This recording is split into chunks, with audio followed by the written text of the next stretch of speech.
यह बात कुछ साल पहले की है जब मेरे पति के दोस्त ने मेरी ऐसी हालत की कि मैं आपको क्या बताऊं। मेरे पति जॉब करने के लिए दूसरे शहर रहते थे। उनका एक दोस्त यहीं हमारे शहर में ही रहता था। मेरे पति ने मेरे से मिलाया था और अपने दोस्त से बोलकर गए थे कि अगर नेहा कुछ काम पड़ी तो अपने भाभी की हेल्प कर देना और मार्केट से सामान लाकर घर पहुंचा देना। उनके दोस्त बहुत अच्छे थे। जरूरत पर हमारे घर का भी कोई काम कर दिया करता था। एक दिन जब मेरे पति घर पर नहीं थे, उसका दोस्त जो हमेशा मुझे ऐसे देखता था जैसे उसने कभी मेरे जैसी खूबसूरत औरत ही नहीं देखी हो। मेरा नाम नेहा है।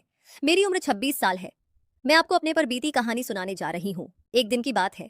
उसने मेरे दरवाजे पर दस्तक दी। मैं पहले ही समझ गई थी क्योंकि उसकी नजरें हमेशा मुझ पर रहती थी। वैसे भी वह मेरे पति से ज्यादा स्मार्ट था और मेरा दिल भी उसी की तरफ झुकता था। दरवाजा खटखटाया तो मैंने पूछा, कौन है? बाहर से आवाज आई, भाभी जान। आर्यन। आवाज सुनते ही मेरी दिल की धड़कन एकदम तेज हो गई। उसने पहली बार मुझे भाभी जान कहा था और उसका बोलने का कुछ अलग ही अंदाज था, जैसे वह कहकर कुछ और समझा रहा हो। मैंने फौरन दरवाजा खोल दिया। उसने पूछा, आप कैसे हो? सर, मैंने धीरे से कहा, मेरी गर्दन में बहुत दर्द है।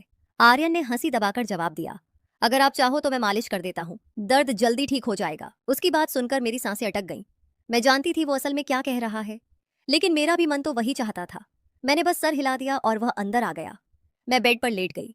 उसने अपने हाथ रगड़कर गर्म किए और मेरे पास बैठ गया। उसका शरीर मेरे बिल्कुल करीब था। उसकी एक हाथ मेरी गर्दन को छू रही थी। जैसे ही उसने मेरी गर्दन पर मालिश शुरू किया, मेरी सांसें तेज हो गईं। उसकी उंगलियों का स्पर्श सीधा दिल तक उतर रहा था। कभी वह हल्का सा दबाता, कभी ज्यादा। मैंने पलकें बंद कर ली और अपने हंट काटने लगी। आर्यन धीरे से बोला, भाभी जाने लगता है, मालिश अपना काम कर रहा है। उसकी मुस्कान, उसकी नजरें सब मेरे काबू से बाहर हो रही थी। मैं चुप थी, लेकिन अंदर से पूरा जिस्म हिल रहा था। उसकी उंगली मेरे अंदर जा रही थी। दोस्तों, इतनी स्टोरी आपको अच्छी लगी है तो सबसे पहले वीडियो को लाइक कर दें और चैनल को सब्सक्राइब कर दें। और दोस्तों, सब्सक्राइब जरूर करना। जो जो सब्सक्राइब करेगा उससे मैं रात को कॉल करूंगा, इसलिए जल्दी से सब्सक्राइब कर लो। चलो अब कहानी शुरू करते हैं। कभी कुछ नीचे चली जाती, कभी कुछ ऊपर। मैंने उसके हाथ को रोकना चाहा पर रोक नहीं पाई। कमरे में सिर्फ मेरी धड़कन की आवाज सुनाई दे रही थी। आर्यन और करीब आया और धीरे से बोला, मैं जानता हूं आप भी यही चाहती को, बस एक ही बार कह दीजिए। मैंने उसकी तरफ तरफ देखा। उसकी आंखों में वही भूख थी जो मैं पहले भी महसूस कर चुकी थी।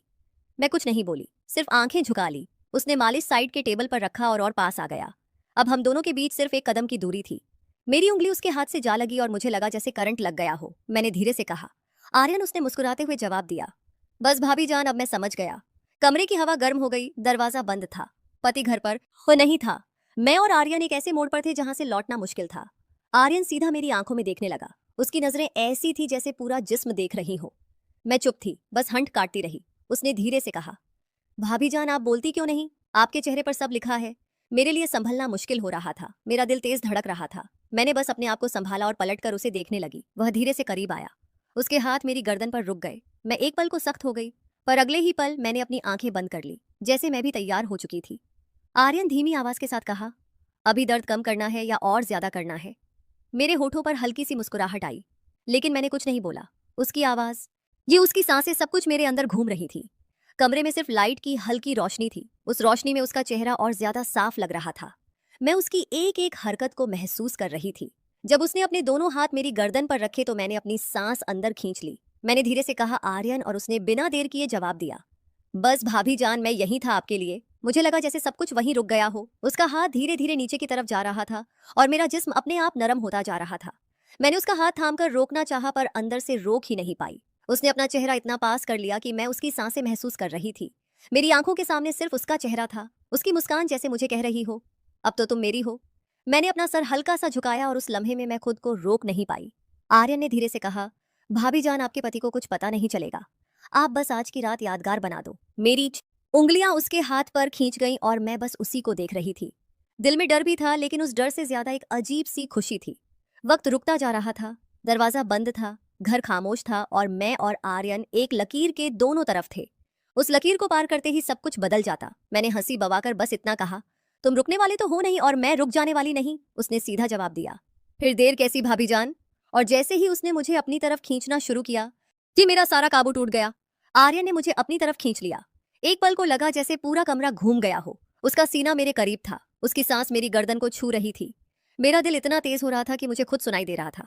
मैंने उसे दूर जाने की कोशिश की, लेकिन उसने मेरी कलाई थाम ली। हल्की सी मुस्कान के साथ बोला, अब तो आप मुझे रोक भी नहीं सकती। भाभी जान, मेरी आंखें नीचे थी पर होठों पर एक हल्की सी मुस्कान अपने आप आ गई। मैं खुद भी तो यही चाहती थी, बस कुछ बोलने की हिम्मत नहीं थी। आर्यन ने एक हाथ से मेरी साड़ी को संभाला और दूसरे हाथ से मेरी गर्दन को उसकी उंगलियां हल्की सी कस गई और मैं उसके करीब और चिपक गई। मैंने धीरे से कहा, आर्यन बस करो, पर आवाज ऐसी थी जैसे रोकना नहीं बल्कि और बुलाना चाहती हूँ। वो करीब होकर मेरे कान के पास धीरे से बोला, बस एक बार कह दीजिए, रुक जाऊंगा, वरना मैं अब रुकने वाला नहीं। मेरी सांसें और तेज हो गई। मैंने अपने होठोरी को दबा लिया, लेकिन गिने सिटी की आंखों में सब लिखा हुआ था। कमरे में सिर्फ लैंप चल रहा था, उसकी रोशनी में उसके चेहरे की हर लकीर और तेज लग रही थी। उसकी नजरें मेरी आंखों से झाकर होठों पर रुक गई। मैंने पलटकर उसकी तरफ देखा और बस इतना कहा, तुम्हें समझने के लिए मुझे कहना नहीं पड़ता। यह सुनकर आर्यन ने एक गहरी सांस ली और मुझे और पास खींच लिया। अब हमारे बीच कुछ इंच का भी फासला नहीं था। उसके हाथ मेरी गर्दन से कुछ ऊपर आ गए और मैंने पलकें बंद कर ली। उस पल मुझे लगा जैसे सब कुछ रुक गया है। दरवाजा बंद, घर खामोश और हम दोनों अकेले। पति घर पर नहीं था और मैं अपने पति के दोस्त की बाहों में थी। आर्यन ने बोला, भाभी जान, आज के बाद सब कुछ बदल जाएगा। मैंने आंखें बंद रखकर सिर्फ एक हल्की सी आवाज निकाली, जो होना है सब हो जाने दो। और अगले ही पल आर्यन ने एक कदम आगे लिया जहां से लौटना मुश्किल था। आर्यन का चेहरा मेरे बिल्कुल पास था। उसकी नजरें मेरी आंखों से होठों तक बार बार जा रही थी। मैंने अपने होंठ दबा लिए और उसकी भूख मुझे साफ नजर आ रही थी। मैंने हल्की सी आवाज में कहा, आर्यन, अगर कोई आ गया तो उसने हंसी दबाकर जवाब दिया, दरवाजा बंद है और घर में और कोई नहीं, अब सिर्फ मैं और आप हूं। उसकी आवाज इतनी मधुर थी कि मेरे पैर अपने आप नरम हो गए। मेरा दिल कह रहा था रुक जाओ, पर जिस्म कह रहा था रुकना मत। आर्यन ने एक हाथ से मेरी गर्दन को और कस लिया और दूसरे हाथ से मेरी साड़ी को साइड कर दिया। उसकी उंगलियां मेरी गर्दन के पास से फिसलती हुई नीचे आई। मेरी सांसें फिर से तेज हो गईं। मैं उसकी तरफ पलटकर बोली, तुम्हें समझ नहीं आ रहा, मैं रोक नहीं पाऊंगी अपने आप को। आर्यन और करीब आया और हल्की आवाज में बोला, इसीलिए तो आया हूं, आपको रोकने नहीं, खुश करने। उस पल मेरी आंखें उसके चेहरे पर अटक गईं। उसका अंदाज, ये उसका आवाज, सब कुछ मुझे उसकी ओर खींच रहा था। मैंने अपना हाथ उसके सीने पर रखा जैसे दूर करने के लिए, पर वो दूर नहीं हुआ बल्कि और पास आ गया। उसने मेरी कलाई पकड़ ली। और अपनी दोस्तों, इतनी स्टोरी आपको अच्छी लगी है तो सबसे पहले वीडियो को लाइक करें और चैनल को सब्सक्राइब कर लें। और दोस्तों, चैनल को जरूर सब्सक्राइब करें। तरफ खींच लिया। अब हमारे बीच बिल्कुल भी फासला नहीं था। उसकी सांसें मेरी गर्दन को जला रही थी। मैंने आंखें बंद करके अपना सर उसके कंधे पर रख दिया। उसने धीरे से कहा, भाभी अब बस आप मेरी हो। मेरी उंगली उसके हाथ के ऊपर जा रही थी। मैं कुछ नहीं कह पाई, सिर्फ उसके करीब होती चली गई। कमरे में सिर्फ एक छोटी सी रोशनी थी और उसमें हम दोनों की सांसें तेज हो रही थी। मैंने उसके कान के पास धीरे से कहा, जो करना है जल्दी करो। आर्यन ने बस इतना कहा। फिर अब कोई रुकावट नहीं और उस लम्हे से सब कुछ काबू से बाहर हो गया। उस रात के उस पल में लग रहा था जैसे वक्त रुक सा गया हो। आर्यन का हाथ मेरी गर्दन से फिसलकर मेरी पीठ तक आ गया।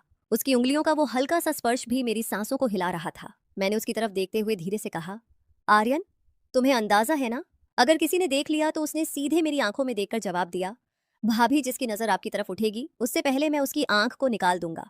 अभी सिर्फ आप और मैं, बाकी दुनिया भाड़ा में। मेरी हालत ऐसी थी कि मैं ना रोक पा रही थी और ना ही हाँ कह पा रही थी। उसकी नजरें मेरी आंखों में थीं। आर्यन ने अपनी उंगली मेरे होठों पर रखी और बोला, अब कुछ मत बोलो, बस महसूस करो। मेरे दिल की धड़कन इतनी तेज थी जैसे दिल कभी भी फट जाएगा। मैं उसके इतने करीब थी कि उसकी सांसें मेरी सांसों को छू रही थी। मैंने अपने हंठ धीरे से काटे और उस लम्हे ने उसकी भूख और तेज कर दी। उसने अपना चेहरा मेरी गर्दन के पास ले जाकर धीरे से कहा, अब आप मेरी हो चुकी हो।